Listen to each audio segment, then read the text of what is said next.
Hello and welcome to the Cultured Bumpkin. This is a special daytime edition of Treasure Island, an audiobook recording session, at which time I will, when I'm finished, make it into an audiobook and post it back here for free. If you want ad-free listening, check out my Patreon. So, Jim and Silver have formed an unlikely pair, and they're going to find the treasure with the treasure map that Dr. Livesey gave to Silver. And then they just saw the pointer, one of Flint's, sailors laid out, and they're all freaked out about that. So they're on their way to find the treasure. Chapter 32. The Treasure Hunt, the voice among the trees. Partly from the damping influence of this alarm, partly to rest Silver and the sick folk, the whole party sat down as soon as they had gained the brow of the ascent. The plateau being somewhat tilted towards the west, this spot which we had paused commanded a wide prospect on either hand. The plateau being somewhat tilted towards the west, this spot on which we had paused commanded a wide prospect on either hand. Before us, over the treetops, we beheld the Cape of the Woods fringed with surf. Behind, we not only looked down upon the anchorage and Skeleton Island, but saw clear across the spit and the eastern lowlands a great field of open sea upon the east. I don't know if you could hear that. Stomach rumble. A great field of open sea upon the east. Sheer above us rose the spyglass, here dotted with single pines, there black with precipices. There was no sound but that of the distant breakers, mounting from all around, and the chirp of countless insects in the brush. Not a man, not a sail upon the sea. The very largeness of the view increased the sense of solitude. Silver, as he sat, took certain bearings with his compass. "There are 3 tall trees," said he, about in right line from Skeleton Island. Spyglass shoulder, I take it, means that lower point there. Spyglass shoulder, I take it, means that lower point there. It's child's play to find the stuff now. I've half a mind to dine first." "I don't feel sharp," growled Morgan. "Thinking of Flint, I think it were as done me. Ah, well, my son, you praise your stars he's dead," said Silver. "He were a ugly devil," cried a third pirate with a shudder. "That blue in the face, too." "That was how the rum took him," added Mary. "Blue. Well, I reckon he was blue. That's a true word." Ever since they had found the island and got upon this train of thought, they had spoken lower and lower, and they had almost got to whispering by now, so that the sound of their talk hardly interrupted the silence of the wood. All of a sudden, out of the middle of the trees in front of us, a thin, high, trembling voice struck up the well-known air and words, "15 men on the dead man's chest, yo-ho-ho, and a bottle of rum." I have never seen men more dreadfully affected than the pirates. The color went from their faces like enchantment. Some leaped to their feet, some clawed hold of others. Morgan groveled on the ground. "It's Flint, but," cried Mary. The song had stopped as suddenly as it began, broken off, you would have said, in the middle of a note, as though someone had laid his hand upon the singer's mouth. Coming through the clear, sunny atmosphere among the green treetops, I thought it sounded airily and sweetly, and the effect on my companions was the stranger. "Come," said Silver, struggling with his ashen lips to get the word out. "This won't do. Stand by to go about. This is a rum start, and I can't name the voice, but it's someone skylarking, someone that's fresh in blood, and you may lay to that." His courage had come back as he spoke, and some of the color to his face along with it. Already the others had begun to lend an ear to this encouragement, and were coming a little to themselves, when the same voice broke out again, not this time singing, but in a faint, distant hail that echoed yet fainter among the clefts of Spyglass. "Darby McGraw," it wailed, for that was the word that best describes the sound. "Darby McGraw, Darby McGraw," again and again and again, and then rising a little higher, and with an oath that I leave out, "Fetch half the rum, Darby." The buccaneers remained rooted to the ground, their eyes starting from their heads. Long after the voice had died away, they still stared in silence, dreadfully before them. "That fixes it," gasped one. "Let's go." "They was his last words," moaned. "They was his last words," moaned Morgan. "His last words above board." Dick had his Bible out and was praying volubly. He had been well brought up, had Dick, before he came to sea and fell among bad companions. Still, Silver was unconquered. I could hear his teeth rattle in his head, but he had not yet surrendered. "Nobody in this here island ever heard of Darby. Nobody in this here island ever heard of Darby," he muttered. "Not one but us that's here." And then, making a great effort, "Shipmates," he cried, "I'm here to get that stuff, and I'll not be beat by man or devil. I never was afeard of Flint in I never was feared of Flint in his life, and by the powers I'll face him dead. There's 700,000 pound not a quarter mile from here. When did ever a gentleman of fortune show his stern to that much dollars for a boozy old seaman with a blue mug, and him dead too?" There was no sign of reawakening courage in his followers, rather indeed of growing terror at the irreverence of his words. "Belay there, John," said Mary. "Don't you cross the Sperrit." And the rest were all too terrified to reply. They would have run away severally had they dared, but fear kept them together and kept them close by John, as if his daring helped them. He, on his part, had pretty well fought his weakness down. "Sperrit? Well, maybe," he said. "But there's one thing not clear to me. There was a echo. Now, no man ever seen a spirit with a shadow. Well, then, what's he doing with a echo to him? I should like to What's he doing with a echo to him, I should like to know. That ain't in nature, surely." The argument seemed weak enough to me, but you can never tell what will affect the superstitious, and to my wonder, George Merry was greatly relieved. "Well, that's so," he said. "You've a head on your shoulders, John, and no mistake. 'Bout shipmates, this here crew's on a wrong tack, I do believe. I come to think of it, it was like Flint's voice, I grant you, but just not so clear away like that after all. It was like her somebody else's voices now. It was like her—" "By the powers, been gun!" roared Silver. "And so it were," cried Morgan, springing on his knees. "Been gun it were. It don't make much odds now, do it, Dick?" "It don't make much odds, do it now?" asked Dick. "Ben Gunn's not here in the body any more'n Flint." But the older hands greeted this remark with scorn. "Why, nobody minds Ben Gunn," cried Mary. "Dead or alive, nobody minds him." It was extraordinary how their spirits had returned and how the natural color had revived in their faces. Soon they were chatting together with intervals of listening, and not long after, hearing no further sound, they shouldered the tools and set forth again, Mary walking first with Silver's compass to keep them on the right line with Silver's Island. Mary walking first with Silver's compass to keep them on the line right with Skeleton Island. He had said the truth, dead or alive. Nobody minded Ben Gunn. Dick alone still held his Bible and looked around him as he went with fearful glances, but he found no sympathy, and Silver even joked him on his precautions. "I told you," said he, "I told you you'd spoiled your Bible. It ain't no good to swear by. What you suppose the spirit to give for it? Not that." And he snapped his big fingers, halting a moment on his crutch. But Dick was not to be comforted. Indeed, it was too plain to me that the lad was fallen sick, hastened by heat, exhaustion, and the shock of his alarm. The fever predicted by Dr. Livesey was evidently growing swiftly higher. It was fine open walking here upon the summit.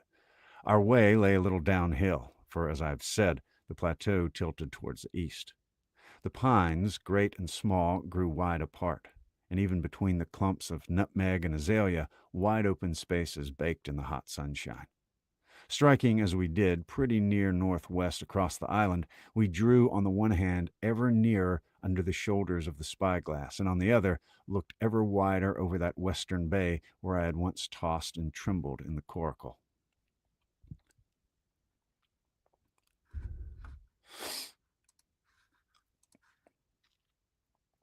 The first of the tall trees was reached, and by the bare ends proved to be the wrong one. So with the second. The third rose nearly 200 feet into the air above a clump of underwood, a giant of a vegetable, with a red column as big as a cat. with a red column as big as a cottage and a wide shadow around in which company could have maneuvered. It was conspicuous far to see. It was conspicuous far to see both on the east and west, and might have been entered as a sailing mark upon the chart. But it was not its size that now impressed my companions. It was the knowledge that 700,000 pounds in gold lay somewhere buried below its spreading shadow. The thought of the money, as they drew nearer, swallowed up their previous terrors. Their eyes burned in their heads. Their feet grew speedier and lighter. Their whole soul was found up in that fortune, that whole lifetime of extravagance, and pleasure that lay waiting there for each of them. Silver hobbled, grunting, on his crutch. His nostrils stood out and quivered.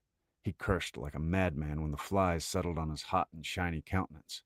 He plucked furiously at the line that held me to him. He plucked furiously at the line that held me to him, and from time to time turned his eyes upon me with a deadly look. Certainly he took no pains to hide his thoughts, and certainly I read them like print. In the immediate nearness of the gold, all else had been forgotten. His promise and the doctor's warning were both things of the past, and I could not doubt that he hoped to seize upon the treasure, find and board the Hispaniola under cover of night, cut every honest throat about that island, and sail away as he had first intended, laden with crimes and riches. Shaken as I was with these alarms, it was hard for me to keep up the rapid pace of the treasure hunters. Now and again I stumbled, and it was then that Silver plucked so roughly at the rope and launched at me his murderous glance.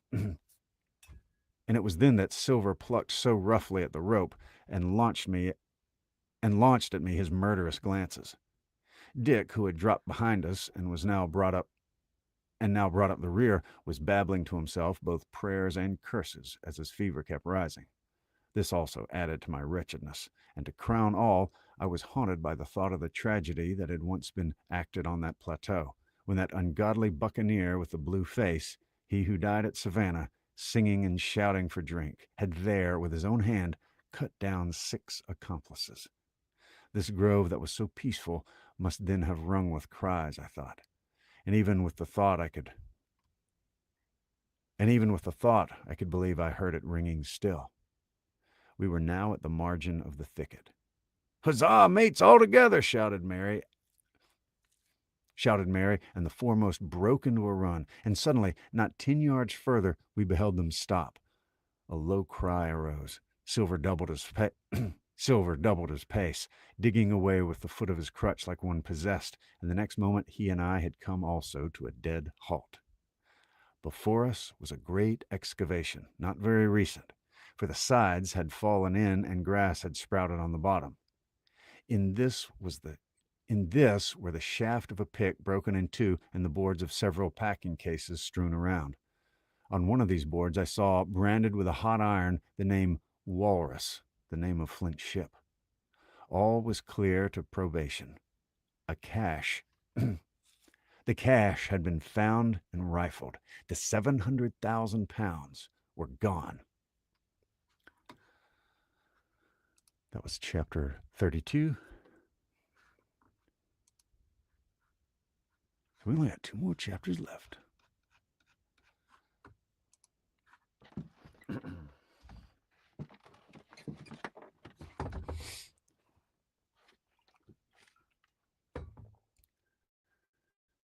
Chapter 33. The Fall of a Chieftain. There never was such an overturn in this world. Each of these 6 men was as though he had been struck. But with Silver, the blow passed almost instantly. Every thought of his soul had been set full stretch like a racer on that money. Well, he was brought up in a single second dead, and he kept his head, found his temper, and changed his plan before the others had time to realize the disappointment. "Jim," he whispered, "take that and stand by for trouble." And he passed me a double-barreled pistol. At the same time, he began quietly moving forward, and in a few steps had put the hollow between us 2 and the other 5. Then he looked at me and nodded, as much as to say, here's a narrow corner, as indeed I thought it was. His looks were not quite friendly, and I was so revolted at these constant changes that I could not forbear whispering, so you've changed sides again. There was no time left for him to answer. The buccaneers, with oaths and cries, began to leap, one after another, into the pit and to dig with their fingers, throwing the boards aside as they did so. Morgan found a piece of gold. He held it up with a perfect spout of oaths. It was a 2-guinea piece, and it went from hand to hand among them for a quarter of a minute. 2 guineas, roared Mary, shaking it at Silver. That's your 700 pounds. That's your 700,000 pounds, is it? You're the man for bargains, ain't you? You're him that never bungled nothing, you wooden-headed lubber. Well, dig away, boys, said Silver with the coolest insolence. You'll find some pig nuts, I shouldn't wonder. Pig nuts, repeated Mary in a scream. Mates, you hear that? I tell you now, that man knew it here all along. Look in the face of him and you'll tell it. Look in the face of him and you'll see it wrote there. Ah, Mary, remarked Silver, standing for captain again. You're a pushing lad, to be sure. But this time, everyone was entirely in Mary's favor. They began to scramble out of the excavation, darting furious glances behind them. One thing I observed, which looked well for us, they all got out upon the opposite side from Silver. Well, there we stood, 2 on one side, 5 on the other, the pit between us, and nobody screwed up high enough to offer the first blow. Silver never moved. He watched them, very upright on his crutch, and looked as cool as ever I saw him. He was brave, and no mistake. At last, Mary seemed to think a speech might help matters. Mates, said he, there's 2 of them alone there. One's old cripple that brought us all here and blundered us down to this. The other's that cub that I mean to have the heart of. Now, mates, he was raising his arms and his voice and plainly meant to lead a charge, but just then, crack, crack, crack, 3 musket shots flashed out of the thicket. Mary tumbled head foremost into the excavation. The man with the bandage spun around like a teetotum and fell all his length upon his side, where he lay dead, but still twitching, and the other 3 turned and ran for it with all their might. Before you could wink, Long John had fired 2 barrels of a pistol into the struggling Mary, and as the man rolled up his eyes at him in the last agony, George, said he, I reckon I settled you. At the same moment, the doctor, Gray, and Ben Gunn joined us with smoking muskets from among the nutmeg trees. Forward, cried the doctor. Double quick, my lads, we must head off the boats. We had set off at a great pace, sometimes plunging through the bushes to the chest. I tell you, but Silver was anxious to keep up with us. The work that man went through, leaping on his crutch till the muscles of his chest were fit to burst, was work no sound man ever equaled, and so thinks the doctor. As it was, he was already 30 yards behind us and on the verge of strangling when we reached the brow of the slope. Doctor, see there, no hurry, he hailed. Sure enough, there was no hurry. In a more open part of the plateau, we could see the 3 survivors still running in the same direction as they had started, right for Mizzenmast Hill. We were already between them and the boats, and so we 4 sat down to breathe, while Long John, mopping his face, came slowly up with us. Thank you kindly, Doctor, says he. You came in the thick of it, I guess, for me and Hawkins, and so it's you, Ben Gunn, he added. Well, you're a nice one, to be sure. I'm Ben Gunn, I am, replied the maroon, wriggling like an eel in his embarrassment. And, he added after a long pause, how do you do, Mr. Silver? Pretty well, I thank you, says you. Ben, murmured Silver, to think as you've done me. The doctor sent back Gray for one of the pickaxes deserted in their flight by the mutineers, and as we proceeded leisurely downhill to where the boats were lying, related in a few words what had taken place. It was a story that profoundly interested Silver and Ben Gunn, the half-idiot maroon. It was a story that profoundly interested Silver, and Ben Gunn, the half-idiot maroon, was the hero from beginning to end. Ben, in his long, lonely wanderings about the island, had found the skeleton. It was he that had rifled it. He had found the treasure. He had dug it up. It was the haft of his pickaxe that lay broken in the excavation. He had carried it on his back in many weary journeys from the foot of the tall pine to a cave he had on the two-pointed hill at the northeast angle of the island. And there it had lain stored in safety since 2 months before the arrival of the Hispaniola. When the doctor had wormed the secret from him on the afternoon of the attack, and when next morning he saw the anchorage deserted, he had gone to Silver, given him the chart, which was now useless, given him the stores, for Ben Gunn's cave was well supplied with goat's meat salted by himself, given anything and everything to get a chance of moving in safety from the stockade to the two-pointed hill, there to be clear of malaria and keep a guard upon the money. As for you, Jim, he said, it went against my heart, but I did what I thought was best for those who stood by their duty. And if you were not one of these, whose fault was it? That morning, finding that I was to be involved in the horrid disappointment he had prepared for the mutineers, he had run all the way to the cave, and leaving the squire to guard the captain, had taken Gray and the maroon and started making a diagonal across the island to be at hand beside the pine. Soon, however, he saw that our party had the start of him, and Ben Gunn, being fleet of foot, had dispatched in front to do his best alone.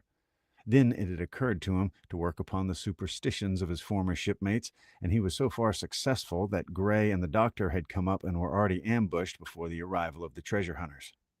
"Ah," said Silver, "it were fortunate for me I had Hawkins here. You would have let old John be cut to bits, and I never. You would have let old John be cut to bits and never given it a thought, Doctor." "Not a thought," replied Dr. Livesey cheerily. And by this time we had reached the gigs. The doctor, with the pickaxe, demolished one of them, and then we all got aboard the other and set out to go round by sea for North Inlet. This was a run of 8 or 9 miles. Silver, though he was almost killed already with fatigue, was set to an oar like the rest of us, and we were soon skimming swiftly over a smooth sea. Soon we passed out of the straits and doubled the southeast corner of the island, round which 4 days ago we had towed the Hispaniola. As we passed the two-pointed hill, we could see the black mouth of Ben Gunn's cave and a figure standing by it leaning on a musket. It was the squire, and we waved a handkerchief and gave him 3 cheers, in which the voice of Silver joined as heartily as any. 3 miles farther, just inside the mouth of North Inlet, what should we meet but the Hispaniola cruising by herself? The last flood had lifted her, and there had been so much wind or a strong tide current, as in the southern anchorage, we should never have found her more, or found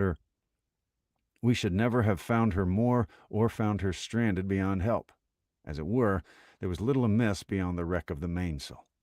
Another anchor was got ready and dropped in 1.5 fathoms of water. We all pulled round again to Rum Cove, the nearest point for Ben Gunn's treasure house, and then Gray, single-handed, returned with the gig to the Hispaniola, where he was to pass the night on guard. A gentle slope ran up from the beach to the entrance of the cave. At the top the squire met us. To me he was cordial and kind, saying nothing of my escapade either in the way of blame or praise. At Silver's polite salute he somewhat flushed. "John Silver," he said, "you're a prodigious villain and impostor. A monstrous impostor, sir. I'm told I'm not to prosecute you. Well, then, I will not. But the dead men, sir, hang about your neck like millstones." "Thank you kindly, sir," replied Long John, again saluting. "I dare you to thank me," cried the squire. "It's a gross dereliction of duty. It's a gross dereliction of my duty. Stand back." And thereupon we all entered the cave. It was a large, airy place with a little spring and a pool of clear water overhung with ferns. The floor was sand. Before a big fire lay Captain Smollett, and in a far corner, only duskily flickered over by the blaze, I beheld great heaps of coin and quadrilaterals built of bars of gold. That was Flint's treasure that we had come so far to seek, and that had cost already the lives of 17 men from the Hispaniola. How many it had cost in the amassing, what chicken fight. How many it had cost in the amassing. What blood and sorrow. What good ships scuttled on the deep. What brave men walking the plank blindfold. What shot of cannon. What shame and lies and cruelty perhaps no man alive could tell. Yet there were still three upon that island, and old Silver and old Morgan and Ben Gunn, who had each taken his share in these crimes, as each had hoped in vain to share in the reward. "Come in, Jim," said the captain. "You're a good boy in your line, Jim, but I don't think you and me'll go to sea again. Too much. You're too much of the born favorite for me. Is that you, John Silver? What brings you here, man?" "Come back to my duty, sir," returned Silver. "Ah," said the captain, and that was all he said. What a supper I had of it that night, with all my friends around me, and what a meal it was, with Ben Gunn's salted goat and some delicacies and a bottle of old wine from the Hispaniola. Never, I am sure, were people gayer or happier. And there was Silver, sitting back almost out of the firelight, but eating heartily, prompt to spring forward when anything was wanted, even joining quietly in our laughter, the same bland, polite, obsequious seaman of the voyage out. Chapter 34, and last. The next morning we fell early to work, for the transportation of this mass of gold near a mile by land to the beach, and thence 3 miles by boat to the Hispaniola, was a considerable task for so small a number of workmen. The three fellows still aboard upon the island did not greatly trouble us. A single sentry on the shoulder of the hill was sufficient to insure us against any sudden onslaught, and we thought besides they had more than enough of fighting. Therefore the work was pushed on briskly. Gray and Ben Gunn came and went with the boat, while the rest, during their absences, piled treasure on the beach. 2 of the bars, slung in a rope's end, made a good load for a grown man, one that he was glad to walk slowly with. For my part, as I was not much use at carrying, I was kept busy all day in the cave packing the minted money into bread bags. It was a strange collection, like Billy Bones's hoard for the diversity of coinage, but so much larger and so much more varied than I think I never had more pleasure than in sorting them. English, French, Spanish, Portuguese, Georges and Louises, doubloons and double guineas and moidors and sequins, the pictures of all the kings of Europe for the last 100 years, strange oriental pieces stamped with what looked like wisps of string or bits of spider web, round pieces and square pieces, pieces bored through the middle as if to wear them around your neck. Nearly every variety of money in the world must, I think, have found a place in that collection. And for number, I'm sure they were like autumn leaves, so that my back ached with stooping and my fingers with sorting them out.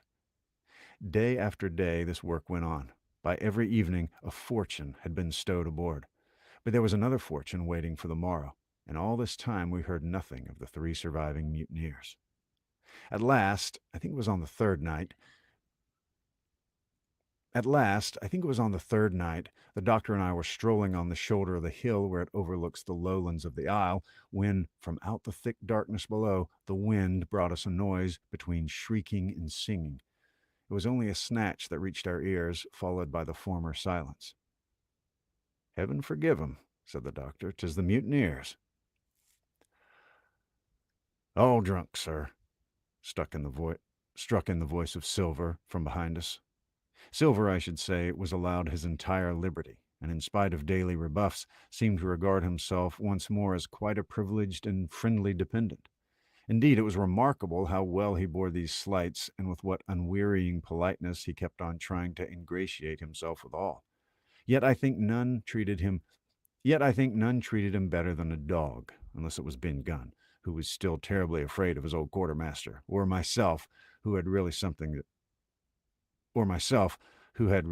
thank him for. Although, for that matter, I suppose I had reason to think even worse of him than anybody else, for I had seen him meditating a fresh treachery upon the plateau. Accordingly, it was pretty gruffly that the doctor answered him. "Drunk or raving," said he. Right you were, sir, replied Silver, and precious little odds which to you and me. I suppose you would hardly I suppose you would hardly ask to I suppose you would hardly ask me to call you a humane man, returned the doctor with a sneer, and so my feelings may surprise you, Master Silver. But if I but if I were sure they were raving, as I am morally certain one at least of them is down with fever, I should leave this camp at whatever risk to my own carcass to take them and at whatever risk to my own carcass take them the assistance of my skill. Ask your pardon, sir, you'd be very wrong, quoth Silver. You'd lose your precious life, you may lay to that. I'm on your side now, hand in glove, and I shouldn't wish to see the party weakened, let alone yourself, seeing as I know what I owes you. But these men down there, they couldn't keep their word. No, not supposing they wished to. And what's more, they couldn't believe as you could. No, said the doctor, you're the man to keep your word, we know that. Well, that was about the last news we had of the three pirates. Only once we heard a gunshot a great way off and supposed them to be hunting. A council was held, and it was decided that we must desert them on the island, to the huge glee, I must say, of Ben Gunn, and with the strong approval of Gray. We left a good stock of powder and shot, the bulk of the salt goat, a few medicines and some other necessaries, tools, clothing, a spare sail, a fathom or two of rope, and the particular desire of the doctor, and by the particular desire of the doctor, a handsome present of tobacco. That was our last doing on the island. Before that, we had got the treasure stowed and had shipped enough water and the remainder of the goat meat in case of any distress. And at last, one fine morning, we weighed anchor, which was about all that we could manage, and stood out of North Inlet, the same colors flying that the captain had flown and fought under at the palisade. The three fellows must have been watching us closer than we thought, for as soon as we had proved the three fellows must have been watching us closer than we thought, for as soon as the three fellows must have been watching us closer than we thought, as we soon had proved. For coming through the Narrows, we had to lie very near the southern point, and there we saw 'em, all three of 'em, kneeling together on a spit of sand, with their arms raised in supplication. It went to all our hearts, I think, to leave 'em in that wretched state, but we could not risk another mutiny, and to take 'em home for the gibbet would have been a sort of and to take 'em home for the gibbet would have been a cruel sort of kindness. The doctor hailed them and told them of the stores we had left and where they could find them. But they continued to call us by name and appeal to us for God's sake to be merciful and not to leave him to die in such a place. At last, seeing the ship still bore on her course and was now swiftly drawn out of earshot, one of them, I know not which it was, leaped to his feet with a hoarse cry, whipped his musket to his shoulder, and sent a shot whistling over Silver's head and through the mainsail. After that, we kept under cover of the bulwarks, and when next I looked out, they had disappeared from the spit, and the spit itself had almost melted out of sight in the growing distance. That was at least the end of that, and before noon, to my inexpressible joy, the highest rock of Treasure Island had sunk into the blue round of sea. We were so short of men that every one on board had to bear a hand, only the captain lying on a mattress in the stern and giving his orders, for though greatly recovered, he was still in want of quiet. We laid her head for the nearest point in Spanish America. We laid her head for the nearest port in Spanish America, for we could not risk the voyage home without fresh hands, and as it was, what with baffling winds and a couple of fresh gales, we were all worn out before we could reach it. It was just at sundown when we cast anchor in a most beautiful landlocked gulf, and were immediately surrounded by shore boats full of Negroes and Mexican Indians and half-bloods selling fruits and vegetables and offering to dive for bits of money. The sight of so many good-humored faces, especially the blacks, the taste of the tropical fruits, and above all the lights that had begun to shine in town, made a most charming contrast to our dark and bloody sojourn on the island, and the doctor and the squire, taking me along with them, went ashore to pass the early part of the night. Here they met the captain of an English man-o'-war, fell in talk with him, went on board his ship, and in short, had so agreeable a time that day was breaking when we came alongside the Hispaniola. Ben Gunn was on deck alone, and as soon as we had come on board again with wonderful contortions, and as soon as we came on board again, he began with wonderful contortions to make us a confession. Silver was gone.